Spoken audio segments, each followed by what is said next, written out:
Gali nebejo, dukrelė. Atiduosiu tau savo širdį, mieloji. Tavo mama kovotoja visai kaip tu. Tikra gražuolė. Labai panaši į mamą.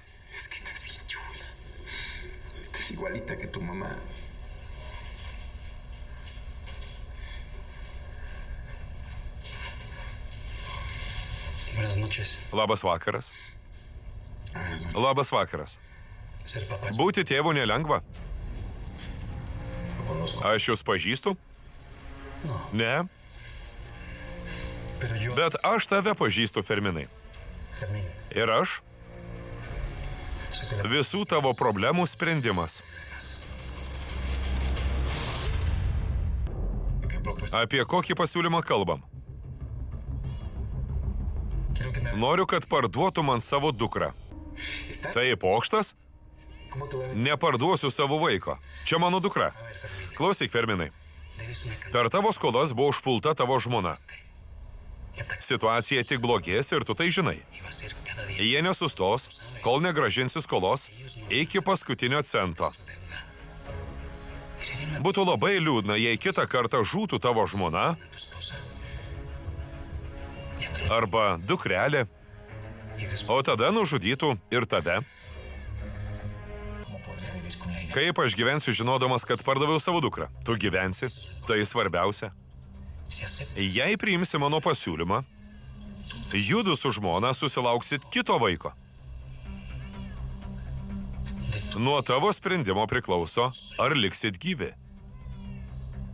Lagamine turiu pakankamai pinigų, kad susimokėtum skolas ir susikurtum gerą gyvenimą.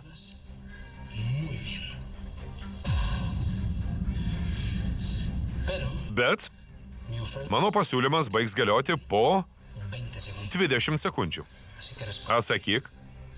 19, 18. Kaip galiu būti tikras, kad nemeluojat?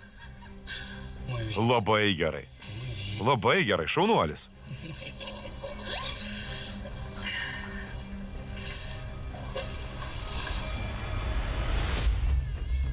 Pačiupinėk. Imk.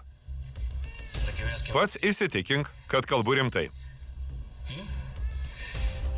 Bet turi dabar pat apsispręsti. Jeigu būsi drąsus, visi liks gyvi. Jei bijosi, tavo šeima žus. 10. Kaip iš čia pabėgsit? Visur budi policija. Nusiramink. Aš visko pasirūpinsiu. Tau te reikia nueiti į vidų, paimti savo dukrą ir atiduoti ją man. Ką pasakysiu savo žmonai? Jie myli vaikelį labiau už viską pasaulyje. Sutarta ar ne?